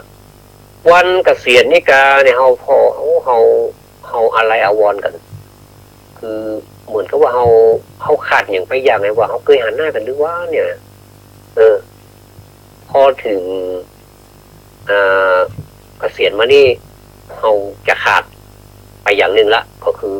ขาดที่เฮาเคยปะกันเปิ้นก็จะอยู่กับบ้านกับจองเปิ้นอย่าบอกมาละเพราะผมมันมีภาระอย่างนั้นที่จะต้องมานะหน้าที่เปิ้นสมบูรณ์ไปละปฏิบัติหน้าที่มาดีมากๆละเปิ้นก็ไปพักผ่อนเปิ้นอยากเปิ้นเปิ้นมีธุระเปิ้นก็จะมาหาบอกกองมาหานี่มันเอื้นกันเศร้าเปิ้นปกปลากันไปวันไปกอดไปเนี่ยเปิ้นความผูกพันพี่น้องมันมีแต่นะวันเนี้ยอู้ถึงความผูกพันนี่นะอันนี้อู้หนึ่งจับหนึ่งเนอะมีพยาบาลท่านหนึ่งพยาบาลท่านนี้ชื่อว่าพรวรินทร์นุตราวงศ์ซึ่งเป็นพยาบาลอยู่ที่กรุงเทพมหานครเนี่ยเพิ่นเป็นแผนกดูแลคนไข้ระยะสุดท้ายที่เป็นมะเร็งระยะสุดท้ายอย่างนั้นเนี่ยเพื่อจะใช้วิธีแบบนี้ท่านผู้ฟังคือว่าเพื่อจะใช้เพิ่นมีวิธีการของเพิ่นดูแลคนไข้มาเมื่อนี่เนาะพอดีวันหนึ่งสามีของเพิ่นเนี่ยเป็นมะเร็งเป็นมะหูมะรุนโอ้เป็นว่ามามืนแล้วเป็นมามืนแล้วแล้วเพิ่นก็ไปปลอบใจว่าบ่มีภัยดูแลเนี่ยน้องได้จะดูแลให้เองน้องมาเจ็ดละให้นะมาเจ็ดว่าหันให้บัดสบายเป็นมะเร็งนี่น้องจะจากไปจะเมินเฉยไปใจนะหนึ่งในฐานะที่เป็นพยาบาลต้องดูแลคนไข้สองในฐานะที่เป็นภรรยาจะต้องดูแลสามีเป็นผู้ทุกข์ผู้ยากหรอจะต้องดูแลสามีเพิ่นไปอู้กับสามีเลยทีแรกคนที่จะอู้เนี่ยสามีนี่จะโดดตึกตายจะฆ่าตัวตายบอกว่าประกองภรรยาเพิ่นไปหันเข้าเพิ่นก็เข้าไปกอดโอ้ไอ้ทำอย่างนี้บ่ดีเด้อลูกเขาก็มีนะไอ้ทำอย่างนี้บ่ถูกนะเข้าไปกอดเพิ่นกอดแล้วก็กอดต่อมาถึงวันกอดกอดแล้ววันหลายๆหนมันเป็นคนไข้ของภรรยาเพิ่นเป็นพยาบาลเนาะก็แทนที่มะเร็งถ้าเป็นระยะสุดท้ายนี่จะบักให้เหลือนะจะตายเร็วมากจะจับไปด่วนมากๆเลยแต่นี่มันเป็นอะไรอย่างโมโง่เพิ่นเล่าให้ฟังเพิ่นเล่าคนก็เลยตบมือกันเสียงสนั่นปั่นปืนว่าถ้าอ้ายตายไปรอแล้วลูกเฮาเนาะแล้วน้องเลยจะอยู่ที่ไผไอ้คือพอดีๆเตยแล้วก็เข้าไปกอดเพิ่นความอบอุ่นน่ะจากการกอดเนี่ยการสัมผัสเนี่ยมันจะเป็นการสัมผัสธรรมดาเป็นการสัมผัสที่แสดงออกซึ่งความปรารถนาดีซึ่งความฮักที่ออกมาจากใจไม่ได้รังเกียจว่าเป็นอย่างอยู่เป็นโรคร้ายอย่างอยู่ไม่ได้รังเกียจเขาก็ขึ้นได้เขาก็เลยแข่งใจอยู่ให้จัดหลายปีท่านผู้ฟังเหมือนกับตายายแห่งผู้ดึงตากับยายก็ไปสบายถึงกู้อยู่บ้านก็ไผ่บอกให้ดูแลก็เลยมาโรงพยาบาลบอกว่าบอกให้อยู่แล้วนะไต่ดีกว่าอายุก็เท่าป่านนี้แล้วอยู่ไปอย่างไผ่ที่ดูแลเดี๋ยวเขาจะส่งไป บ้านคนเฒ่าก็เลยบอกไปละผมม่วนใครอยู่บ้านเนี่ยท่านผู้ฟังใจของผู้สูงอายุเนี่ยเพิ่นไม่อยากไปอยู่บ้านพักคนชราเนอถึงแม้มันจะหรูหราก็จ้างเถอะแต่ว่าใจเพิ่นใจเฮาถ้าไผว่าเฒ่าไปก็บอกว่าความรู้สึกมันเป็นยังไงเพิ่นใครอยู่บ้านใครอยู่กับลูกกับหลานมันเป็นธรรมดาคนที่เพิ่นมีอายุแล้วเนี่ยมันมักจะมาเป็นเหมือนละอ่อนเขาม่วนหรอกเขาพอเขาอู้กับคนเฒ่าม่วนไม่จะได้มันอู้เหมือนละอ่อนท่านกินเท่าไปในอู้เหมือนละอ่อนเขาก็ม่วนเหมือนกับว่าแต่ก่อนเฮาเลี้ยงเปิ้นแต่ก่อนเปิ้นเลี้ยงเฮาเปิ้นให้อู้อย่างเฮาอู้เปิ้นบ่เดียวเนี่ยมันปีกะมันกลับกลายเป็นละอ่อนไปเลยอ่ะเตื้อคนเฒ่านะไปลู่ของเล่นละอ่อนไปอู้ไปลู่หลานแต่ก็เป็นเลนปุ๊บอันนี้ของกูอย่ามันเป็นลู่ละอ่อนเล่นนี่ก็มีใครมีประสบการณ์นี่พ่อมันเล่าสู่กันฟังพ่อหรอ0532260558เด้อเจอเนอะเดี๋ยวนี้3 ทุ่มกับ40 นาทีแล้วกันนะ3 ทุ่มกับ40 นาทีนะหรือว่าท่านจะโทรมาโทรไปสถานีดีกว่าเนาะสถานีนี้มันถูกกว่าหรือว่าท่านจะถ้าสะดวกมือถือท่านก็โทรมา0897668291ว่าไปเลย8297ว่าไม่นอก0897668297เด้ออันนี้เป็นเบอร์ส่วนตัวของอาตมาโทรเข้ามาแล้วมันเบอร์มันจะโชว์เนาะแล้วก็แต่สะดวกเนาะ0532260558ก็ได้เจิญเนอเจิญท่านผู้ฟังบางทีปล่อยให้อาตมาอู้คนเดียวก็ก็อยากจะอู้ตัวช่วยกันขึ้นก็ขอเจิญเนอขอเจิญได้เลยเปิดกว้างเนาะเปิดกว้างสำหรับท่านผู้ฟังทั่วไปที่มีความกึศความหันในอย่างที่เกี่ยวกับความเป็นอยู่อย่างนี้ก็ได้ความเป็นอยู่ในสังคมตะก้อนกับสังคมแบบเดี๋ยวนี้มันเป็นอย่างไรนี่นะยกตัวอย่างมานี่ก็ได้หรือว่าเรื่องอื่นก็ได้ท่านอยากจะอู้อย่างก็เชิญเพราะรายการนี้ชื่อว่าสวัสดีชีวิตคือชีวิตของคนเฮาเนี่ยบอกว่าตัวเฮาบอกว่าตัวของผู้อื่นจะใกล้ชิดหรือไม่ก็ตามเพิ่นก็เป็นชีวิตหนึ่งเอาก็ชีวิตหนึ่งเพิ่นก็ชีวิตหนึ่งเพิ่นจะอยู่ด้วยกันอย่างมีความสุขก็คือปลองดองกันหรือมีความฮักกันอย่างที่จะดีกว่าที่จะเอามาจังกันอยู่ไหนก็เป็นเลือดเป็นห้อนเป็นวุ่นเป็นวายเป็นกระโซนกระซับกระไซแข่งดีกันชิงดีชิงเด่นกันเอารัดเอาเปรียบกันอันนี้มันไม่ใช่สังคมของมนุษย์มันเป็นสังคมที่มันวุ่นวายเอาให้มันมีความสุขเอาก็ช่วยกันเข้ามาละหันไผ่หมูเลยนะสวัสดีเนาะเจ้าวันตาเจ้าโอ้ชัดเจนเลยเนี่ยเป็นปีเนาะได้ว่าอย่างไรจะว่าอย่างไรจะว่าอย่างไรจะอู้อย่างก็อู้ได้เนอะจะอู้ความประทับใจก็จะอู้ความเป็นไปชีวิตมันเป็นอย่างไรห้องเนี่ยลำบากอย่างไรแล้วอยู่ได้อย่างไรอีกก็ได้เจอหน้าเปิดโอกาสเจอหน้าชีวิตมันน้อยๆมันก็ตกจากบ้างเนาะเรื่องการกู้อย่างเนาะเรื่องการกู้อย่างเราพาต่อจะใช้น้อยๆเนาะกำพร้าอายุน้อยล่ะอินดูล่ะตัวเสียเอ้ยเบอร์มันจะ70 ฝ่ายละ70 ฝ่ายแล้วเนาะเจ้าเป็นงานตอนเป็นกับแม่แล้วก็แม่ก็เลี้ยงดูมาตลอดเนาะแล้วมีน้องเด็กเนาะมีน้องแถมเจ้าตุ๊กนักแก่แล้วน้อยนะตุ๊กนักแก่แล้วได้ห้ามได้ยังของแม่จุดป.4เจ้าจุดป.4แล้วก็ส่งลูกเต้าเนาะเจ้า จ้าส่งลูกแม่เขาเฮียนสูงกว่าเฮาอีกเนาะเจ้าก็ดีละพ่อแม่นี่บ่เคยอิจฉาได้สยาลูกเลยเนาะว่าลูกจะเฮียนสูงกว่านะบ่เคยคอยนะจ้ะมีแต่ความชื่นชมยินดีให้ลูกไปสูงขึ้นไปอ่ะเอาก็ซ้ำยินดีเจ้าแล้วบัดเดี๋ยวนี้สุขภาพเป็นจะได้พ่อแม่สบายดีเจ้าโอ้สบายดีใจตัวเด้อโอ้อโลคยาปรมาลาภาเนาะเจ้าความบ่มีโรคเป็นลาภอันประเสริฐบางคนไปแปะปีนเด้อแม่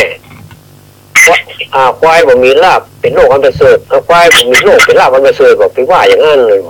ปีนภาษีก็เดียดได้ความบ่มีโรคเด้อความบ่มีโรคเป็นลาภอันประเสริฐ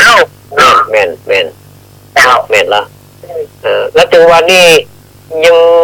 งการยังอยู่ก็อย่างเช่นค้าขายก็เป็นอันกับข้าวกับปลาขายพวกอย่างนี้ก็มีบ่ได้ยักค้าขายของเจ้าบ่ได้ค้าขายอย่างน้อยเลี้ยงหลานเลี้ยงหลานโอ้เขาหลานมึงเลี้ยงได้เงินเดือนวันไหนไปดูก่อนไปดูแม่เขาแบบตาแล้วก็ดีอ่ะก็ไปเจอมาก็เลี้ยงใหญ่นะได้บุญได้กุศลเลี้ยงดูเขาเนาะตอนนี้ก็ยาวแล้วครับจะหกขวบแล้วเจ้านี่ละเนี่ยลูกหลานพ่อใจไม่ยิงอ่ะอันนี้ไม่ยิงเจ้าหลานพ่อใจมีรัก4 คนนั่นใจมากเป็นบ่าวแล้วเจ้าเป็นบ่าวหมดแล้วเนาะเจ้าไม่หมดเป็นน้อยเลยเลี้ยงก็เปิด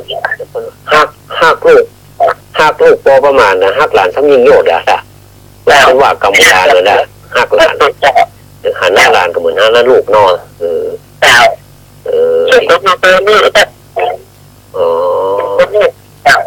ฟังแล้วรายการนี้เป็นอย่างไรพ่องความหันดีเจ้าดีเนาะเขาจะได้อู้พูดไปใครอู้อย่างก็อู้นะเนาะช่วยกันเจ้าเนาะเอาเราก็อู้กันได้เนาะบ่มีบันเทิงเด้อเขาก็จะอู้ไปเรื่อยๆจนหมดชั่วโมงเนี่ยเพราะว่าเขาจะเป็นชั่วโมงอู้เนาะตะกี้ได้ยินเสียงเพลงปีซอก่อนได้ยินซอแม่ละมันเปลี่ยนเทพสมัยเก่าเรามีละสมัยนี้ผมก็มีแล้วเนาะ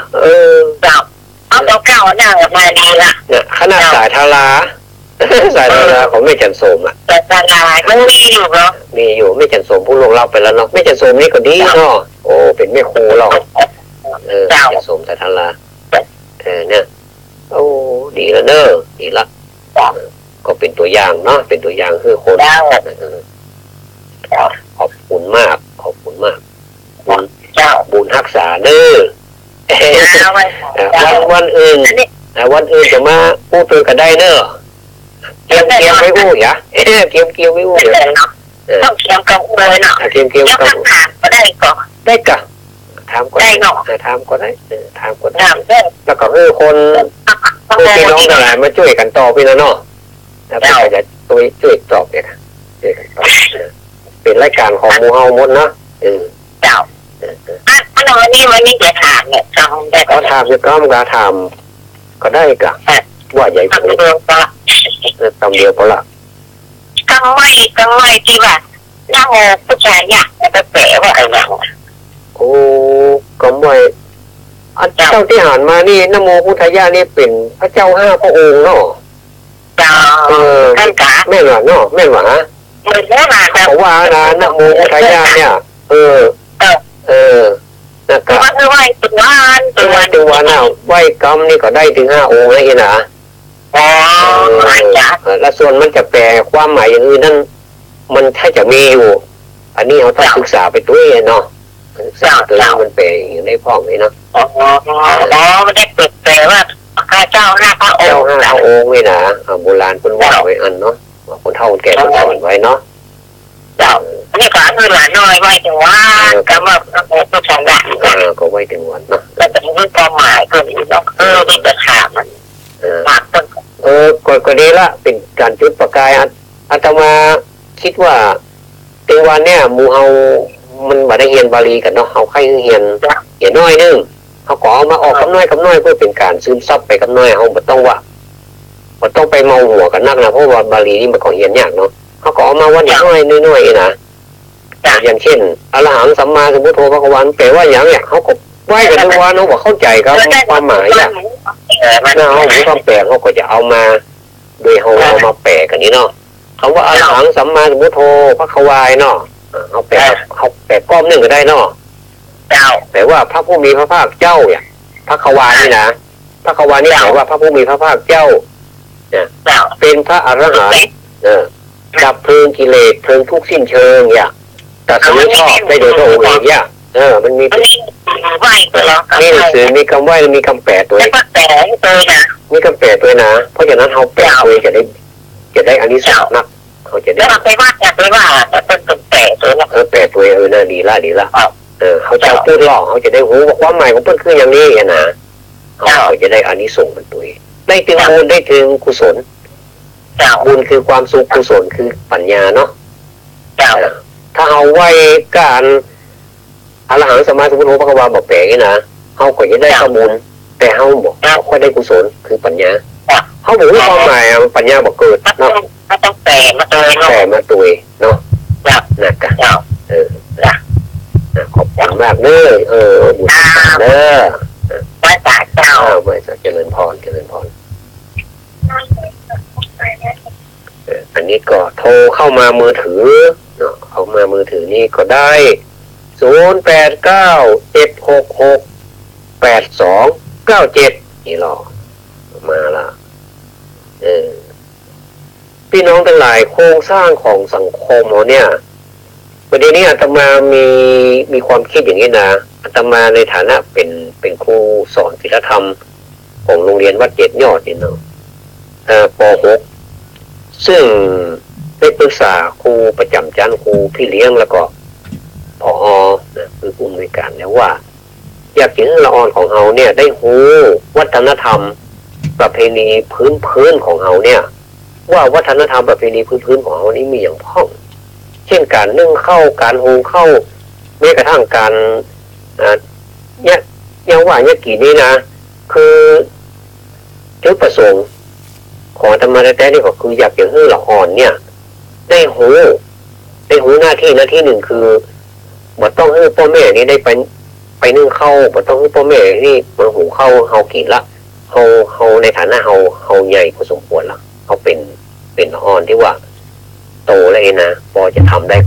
ก็ทำเพิ่นโดยวิธีที่ว่าเฮาจะสอนให้เขาว่าการนึ่งข้าวแบบโบราณนี้นึ่งอย่างไรอันนี้จะนึ่งหลัวนะนึ่งหลัว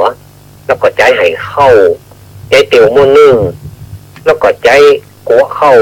บางที่เป็นของเขากัวเข้าบางที่ของเขากัวเข้าเนาะแล้วก็มีด้ามไม่ด้ามเข้านะมีน้ำเวลาเข้ามันสุกมาแล้วเขาก็เอาเทใส่ในกัวเข้าหรือว่าถาดเขาก็เอาน้ำนี่จุบไม่ด้ามเข้าเนี่ยเขาจะโกนเข้าเนี่ยสุ่นกันไปสุ่นกันก้นกันไปก้นมาพื้นไปพื้นมาวันข้าวมันดึงมันมีแข็งสุมาเนอะจามมันจะเข้ามันจะนิ่มไปตลอดทั่วกันหมดกลิ่นเม็ดมันจะเต้ากันหมดเลยอันนี้คือวิธีการจะสอนละอ่อนแล้วแบบนี้มีโครงการนอกจากธรรมะละอ่อนแล้วก็จะให้เขาได้เรียนรู้ถึงวัฒนธรรมวิถีชีวิตของเขาตัวนี่นะเพราะฉะนั้นก็เลยฝากประชาสัมพันธ์ฝ่ายผ่านรายการนี้ตัวว่าใครก็ตามที่มีลูกมีหลานนะสอนให้เขานึ่งข้าวสอนให้เขาทอดไข่ไปสอนให้เขาหุงข้าวแบบเก่าแบบโดงข้าวไม่ใช่หุงข้าวแบบไฟฟ้านะถ้าเกิดไฟฟ้ามันดับนี่กับเลยไม่ได้กินละแต่ก่อนนี้คนไม่ได้กินข้าวโดยที่ผมต้องมีไฟฟ้าตามเตียนตามโคมอยู่เพื่อได้กินข้าวเขาจะเอาสมัยก้อนเนี่ยมาเขาได้มีวิถีชีวิตย้อนเข้าไปในอดีตไม่ใช่ว่าเขาจะเอาโบราณมาเป็นคนโบราณก็ไม่ใช่แต่เขาจะป้องกันว่าวันใดที่ไฟมันดับแล้วเขาจะแยกใดเขาจะอันก่อไฟอย่างใดเขาจะอันตั้งนึ่งให้เข้าแนวตั้งอย่างใดเนี่ยมันจะตั้งเริ่มตั้งแต่จักเสี้ยนละเนี่ยจักเสี้ยนกองไว้เป็นยัง มีหลัวก็แอมไม่เป็นแอมเป็นแอมเนี่ยมันจะเอาหลัวดิบมาใส่มันก็มาถึงมาสุกข้างเรือมันก็ซี่ฮะมันก็มีเป็นอย่างอันนี้เขาจะสอนให้เป็นพื้นฐานซึ่งอาตมาคิดว่ามันเป็นประโยชน์กับตัวเราอ่อนเองแล้วเราอ่อนเองได้ไปแสดงความกตัญญูกตวิธีต่อคุณพ่อคุณแม่ของเขาก็ทำได้แต่จะลดภาระจากที่พ่อที่แม่เคยหุงหาอาหารให้ลูกเนี่ยลูกเป็นยังไงนะพ่อแม่ชื่นใจโอ้เขา เนี่ยการมาแล้วเนี่ยแต่แม่ก็ต้องเป็นกังวลละข้าเจ้าโอ้ไม่เรียบร้อยข้าเจ้านึ่งเข้าเรียบร้อยละผมเรียบร้อยแล้วครับเกี่ยมกินได้เลยแกก็แกเรียบร้อยละลำบะลำเพราะว่ากันเลยนะโอ้ที่ไหนพ่อแม่จะบะลำฝีมือของลูกลำหมดอ่ะบะลำก็ดับเลยฮะเนี่ยแล้วผมก็จะสอนเขาว่าคนแท้ใจนั่นเนี่ยนักนั่นหน่อยเบานี้หน่อยเนี่ยผมจะสอนเขาจะเป็นความอบอุ่นของครอบครัวเป็นความผูกพันแล้วก็ฝึกเราอ่อนหูเบื้องต้นหรือเขาตัวรอด วันใดวันหนึ่งที่พ่อแม่จากไปเขาก็จะเอาตัวรอดดูที่ว่ามันต้องมีเทคโนโลยีใหม่ๆเข้ามามันต้องเป็นหม้อหุงข้าวไฟฟ้าไม่จำเป็นต้องมีกระทะไฟฟ้าแต่เราก็ทำได้ทั้งหุงก็ได้ทั้งนึ่งก็ได้หูมดอย่างเงี้ยสมัยตะก้อนเขาอย่างไรเขาตักน้ำบ่อมาใส่หม้อกินหม้อใจอย่างต่างๆตักมาทางนั้นสาวด้วยจักรลอกยังมาไม่รู้เนี่ยจักรลอกกระล่องเลยนะสำหรับน้ำบ่อนี่มันเลิกๆนะแต่ตะก้อนนี่เอาน้ำพุ่งหรอกโอ้น้ำพุ่งสาวขึ้นมาต้องมันเลยเด้อมือนะอย่าวิสวะถ้าสวะก็ลงบุ๋มหมดฟิตลงไปถึงเจือกถึงน้ำพุ่งอะหมดเรืออันนี้คือชีวิตคือวิถีชีวิตเขาจะเอามาให้เราอ่อนได้เห็นหูเนี่ยภายหันตัวก็สอนลูกสอนหลานเนอะว่าต้องให้เขาอยู่บดายคือสอนให้เขาแล้วเขาก็จะมีความภูมิใจอ่ะโอ้ว่าเป็นอย่างนี้กันนี่แม่ถามละอ่อนบางคนเขาเนี่ยได้เพราะฉะนั้นเขาก็เขาจะต่อยอดเนี่ยได้มกใดเขาก็จะมาทดลองว่าเนี่ยได้มกใดเขาก็จะเขาไปรุ่นพี่เนี่ยไปสอนรุ่นน้องเขาเองนี่นะไอ้ว่าดีตัวก่อนถ้าดีตัวลองสนับสนุนมาหรอเฮ้053226058เด้อใกล้จะหมดเวลาละ053226058เจอเนอร์หรือว่าท่านจะมีไอเดียอื่นๆที่มันดีอ่ะทำให้ความผูกพันของครอบครัวแน่นแฟ้นขึ้นนี่นะก็ขอเชิญได้เนอะ053226058หรือว่า089นะอย่าพูดไปเลยฮะ08976682297ก็ได้08976682297ก็ได้อันนี้เป็นมือถือนะกองท่านโทรมาเบอร์มือถือของท่านก็จะอยู่ในมือถือของอาตมานี่นะก็จะได้แลกเปลี่ยนเรียนรู้กันเนาะเจอเนอร์ใครจะเชิญมา5 นาทีสุดท้ายนะประมาณเนี่ย5 นาทีสุดท้ายเนี่ยก็ขอเชิญได้ทีนี้เกือบครบละเวลาผ่านไปวิ่งเหมือนกันเนาะถ้าเราเป็นว่าความสุขนี่มันผ่านวิ่งนะแต่ถ้าว่าความทุกข์นี่มันเหมือนจ้าเป็นว่าคนมีความทุกข์นี่มันทรมานแต่ถ้ามีความสุขนี่มันมาทรมานมันแบบสบายคือเหมือนกับคนโปร่งไอ้อย่างที่มันจะเกิดก็มันเกิดที่มันจะถูกล่างเจ็บมันก็ตึงเจ็บไปห้ามมันตึงมันห้ามไปได้แล้วเขาก็บอกรู้เลยว่ามันจะเจ็บเมื่อใดเขาหลงบัดระวังขนาดแล้วว่าเขาบาดเจ็บเขาเคยเป็นอย่างนั้นเนี่ยวันหนึ่งมาเอาหัวไปต่ำมันพ่องเอาไปตุบนี่ว่าพันเลิศพ่องพันเลิศในห้องน้ำพ่องมีอันสปาสเปดก็ระมัดระวังกันทุกดีกันแล้วกันเพราะในห้องน้ำอ่ะเพื่อนชอบเอากระเบื้องที่มันแบบมืดๆไปปูอ่ะเวลามันโดนสบู่กับโดนน้ำกันเนี่ยปวดท้องเป็นมืดอย่างดีเลยอ่ะมันถึงพวกเอาไหนมาได้ไหนแล้วมันท่มปุ่นอ่ะหลักอันตรายเลยโก้นเตื้อเดียวนะเตื้อก็เป็นไปตลอดชีวิตก็มีบางคนถึงกับต้องเป็นอัมพาตไปเลยก็มีบางคนถึงกับเสียชีวิตก็เลยก็มีต้องระมัดระวังเนี่ยในวิถีชีวิตของคนตะกอนเป็นในห้องน้ำปุ้นบ่เคยเอาเลือดเต้าก็ปุ้นบ่มีอย่างนี้มันเป็นต้อมแล้วมันจาไว้นะปืนมันต้องปุ้นมันอย่างนี้หรอกเดี๋ยวนี้เพื่อความสวยงามปืนมันยากกันเนี่ยเขาก็บอกได้ว่าอภัยนะก็มันคนละสมัยแล้วเนี่ย แต่ก็ควรจะนึกถึงของเก่าๆบ้างว่าของเก่าๆนี่มันบ่มีอุบัติเหตุมันเนี่ยอย่างไรเนี่ยเราอย่ามาเปรียบเทียบเอาเจอเนอะเจอสวัสดีท่านผู้ฟังท่านใดว่าอะไรเนี่ยท่านจ้าท่านอย่างเนี้ยท่านทวัฒน์จักรวโรวัดเจ็ดยอดประการเจ้าเจริญพรท่านอย่างก้าที่เป็นว่าเล่นเข้านี่นะดีมากเลยนะถ้าเขาทำได้นะคุณแม่ก็ว่าดีมากเลยอ่ะเนาะดีนะไปสอนลูกสอนหลานเตอะสอนให้เขาเป็นเลยลำน่ากินข้าวก่อนลำน่ะน่าเลยแต่มันใครจะทำมาหามันโอ้ทำกะถ้าเขาฝึกเขานะเขามันเป็นแต่เขาบอกฝึกเขาล่อแล้วเขาก็เลยแบบมันจะมีอะไรฝึกใครมันก็ลุ่นไปซื้อเขานึ่งมาไปซื้อเขานึ่งมาอีกก็เขานึ่งอยู่ที่หานบุญไม่ใช่อยู่ที่บ้านตะกำเขานึ่งกันเองมาได้กามันประหยัดด้วยนะเนาะแม่ว่าดีมากเลยถ้าเขาทำได้นะถ้าเข้าใจนะเนาะมันก็มันจะมีอยู่เนาะเนาะนะแล้วหูเข้าแบบโดงเนาะมันได้กลิ่นน้ำเข้าเลยนะเนาะเปล่าจะมาตำมะนาวจะมาตำมะกระโดงเอานะหน้ากระโดงประเดี๋ยวนี้มันได้กลิ่นหรอบอกกองที่มันเป็นกลิ่นมันกลิ่นละมันระเหยไปหมดมันระเหยไปหมดไม่ได้กลิ่นกันเดียวเอาข้าวเอาก็กินน้ำข้าวแล้วเกลือจังเลยนะแม่นเราเกิดจอมเหียเนี่ยโอ้ดีรอสุขภาพแข็งแรงกันนะไม่เป็นยอดเข้าแล้วแม่เนาะนั่นแหละอันนี้เอาไว้หน้างานยอดจริงๆนะมาเดินหายไปไหนก็บอกว่าแห้งไปเนี่ยก็เฮามาช่วยกันนี่รอเฮามาช่วยกันโอนมือเอาพอตัวอย่างบ่มีก็เรามาฝึกกันใหม่เนาะประเทศโบราณนะมันใจได้นะว่าแบบโบราณนะเจ้าเติมดีมากเลยถ้าทำได้นะ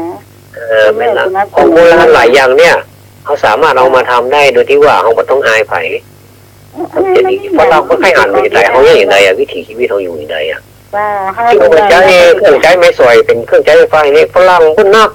พุ่นมันต้องพอกันได้บ้านไอมีคนเลือกบ้านยูน้อยเด้อบ้านไอคนเดียวบ่อยประเดี๋ยวนี้นะของบะเก่าเขาก็เข้าก็อย่างนี้มาให้เข้านะเอาไปไว้ใส่ของเก่าหมดเลยเป็นอย่างนั้นไป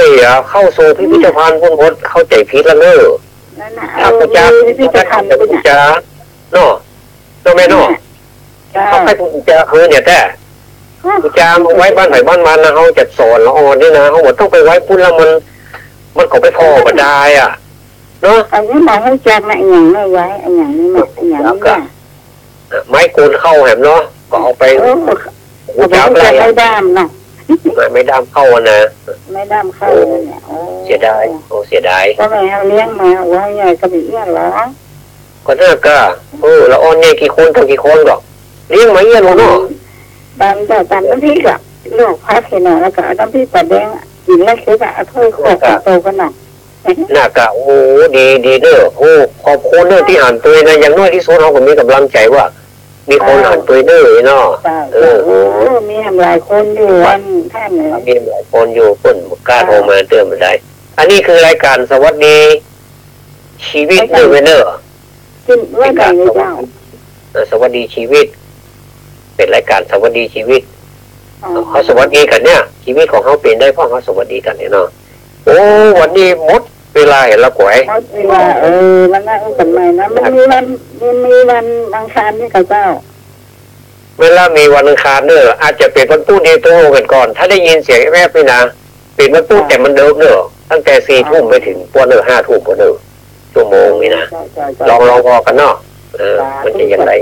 ลองประเมินดูเขาว่าเขาอู้ดีเขาเท่าอู้ดีเขาจะพิจารณาตัวเก่าอย่างก็ต้องยาละคือคนอื่นเป็นมาญาแทนนี่นะถ้ามันดีอยู่ก็เขาก็จะดำเนินต่อไปเนาะบ้านมันก็ประมาณแต่ก่อนแล้วนะบ้านเฮาดังหรือว่าก็บ่ได้มาเดียวเนี่ยนะครับบ้านว่าเดือดกันคณะดังทานยังบ่ได้เลยนะครับเอาหลัวนะแม่เนาะเอาหลั